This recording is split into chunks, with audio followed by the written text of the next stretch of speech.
మన ప్రభువును రక్షకుడునైన యేసుక్రీస్తు శ్రేష్టమైనటువంటి నామములో మీ అందరికీ నా హృదయపూర్వకమైన శుభాలు, వందనాలు తెలియజేస్తూ ఉన్నాను.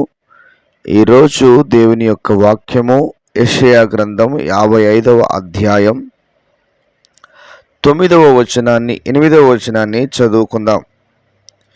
నా తలంపులు మీ తలంపుల వంటివి కావు, మీ త్రోవలు నా త్రోవల వంటివి కావు. ఇదే యెహోవా వాక్కు.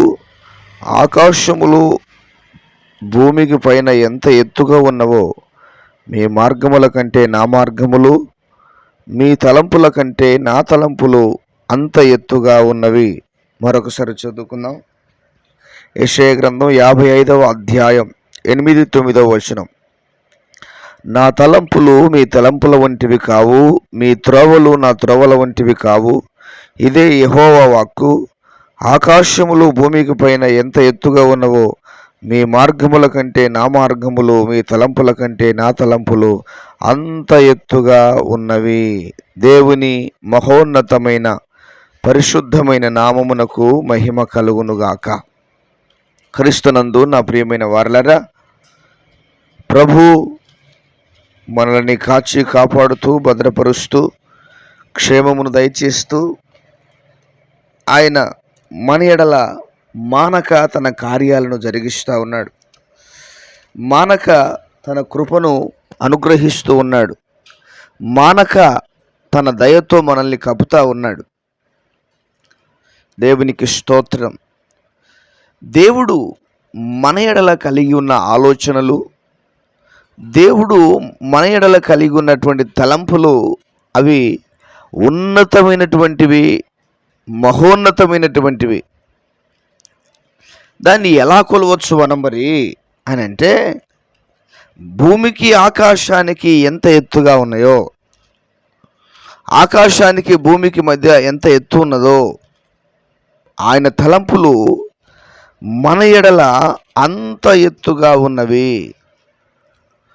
దేవుడు మనల్ని ఒక ఉన్నతమైనటువంటి వ్యక్తులుగా చూడాలని, ఒక ఉన్నతమైనటువంటి వ్యక్తులుగా మనల్ని నడిపించాలని ప్రభు కోరుకుంటున్నాడు. ఆయన ఆలోచనలు, ఆయన తలంపులు అంత ఉన్నతంగా ఉన్నాయి. కానీ మన యొక్క భక్తి కలిగిన జీవితము, ఆ యొక్క దేవుని యొక్క ఆలోచనను తాకలేకపోతా ఉన్నాయి. ప్రియులారా, దేవుడు ఎవరిని కూడా ఒక నీచ స్థితిలో ఉంచాలని కోరుకోవట్లేదు, ఒక తక్కువ స్థితిలో ఉంచాలని కోరుకోవట్లేదు, ఒక దైనందిన స్థితిలో ఉండాలని ప్రభు కోరుకోవట్లేదు.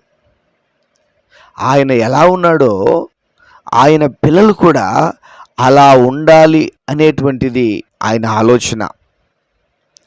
ఆయన ఆలోచన ఉన్నతమైనటువంటిది, ఆయన తలంపు ఉన్నతమైనటువంటిది, ఆయన ఘనమైన కార్యాలు అలాగుంటాయి. అయితే మన జీవితం ద్వారా, మన భక్తి జీవితం, మన ప్రార్థన జీవితం, మన నమ్మకమైనటువంటి యథార్థమైన జీవితం ఆయన తలంపులను తాకలేకపోతా ఉన్నాయి, ఆయన ఆలోచనలలో చేరలేకపోతా ఉన్నాయి. కనుక ప్రియులారా, ఈరోజు చాలామంది అనుకోవచ్చు, నా జీవితం ఏమిటి, నా బ్రతుకు ఏమిటి, నా పరిస్థితి ఏమిటి, నాది ఇంతేనా, నా బ్రతుకు ఇంతేనా, నా జీవితం ఇంతేనా, నా యొక్క స్థితిగతులు ఇంతేనా, నా బ్రతుకు ఇదేనా అనేటువంటి ఆలోచన ఉండవచ్చు. కానీ దేవునికి మన ఎడల కలిగి ఉన్న ఆలోచనలు ఉన్నతమైనటువంటివి అనే విషయాన్ని మనం జ్ఞాపకం చేసుకోవాలి. భక్తుల జీవితాలలో మనం చూస్తే, భక్తుల జీవితాలను కనుక మనం చూస్తే, వాళ్ళ జీవితాలలో దేవుడు ఎంత ఉన్నతమైన స్థానాలకు, ఎంత ఉన్నతమైనటువంటి స్థానాలలో వారిని నిలవబెట్టాడో మనం చూడొచ్చు. ఉదాహరణకు మనకు యోసేపు కనపడతాడు.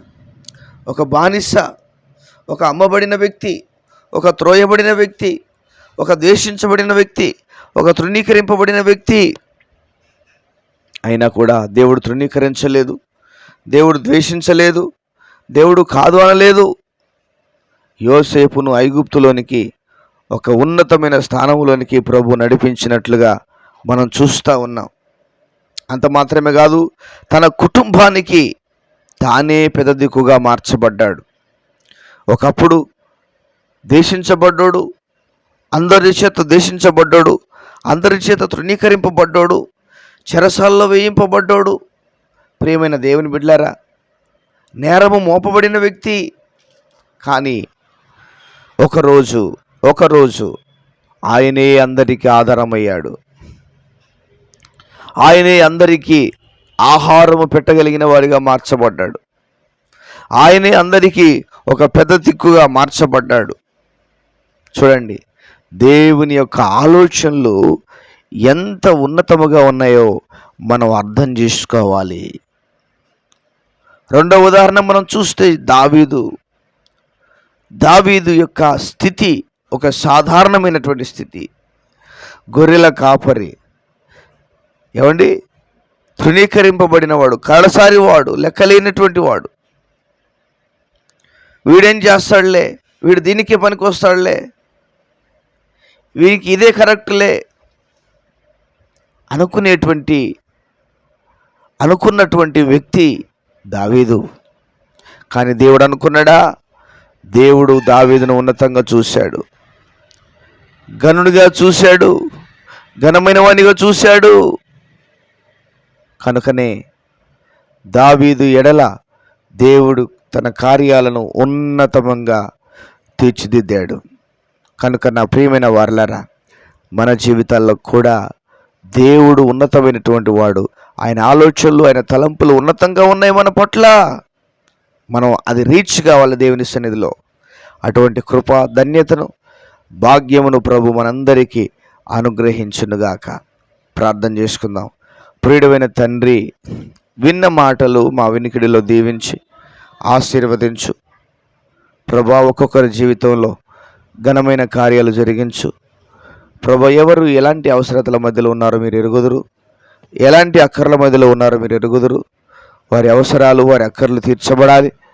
వారికి ఉన్న స్థితిగతులు మారాలి, వారి పరిస్థితులు మారాలి ప్రభా. గొప్ప కార్యాలు వారి ఎడల జరగాలి. అటువంటి రీతిలో ప్రతి బిడ్డను, ప్రతి ఒక్కరిని పేరు పేరు వరుసను దీవించి ఆశీర్వదించమని, ఘనమైన కార్యాలు జరిగించమని ప్రభానికి వందనాలు. మేము మీ సన్నిధిలో మా భక్తి జీవితంలో మేము రీచ్ కావడానికి సహాయము దయచేయమని కృతజ్ఞతాస్తుతులు, స్తోత్రాలు చెల్లిస్తూ యేసయ్య ఘనమైన నామములో ప్రార్థన చేసి వేడుచున్నాము ప్రియమైన పరలోకపు తండ్రి. Amen, amen. దేవుడు మన కుటుంబాలను దీవించి ఆశీర్వదించునుగాక. ఆమెన్.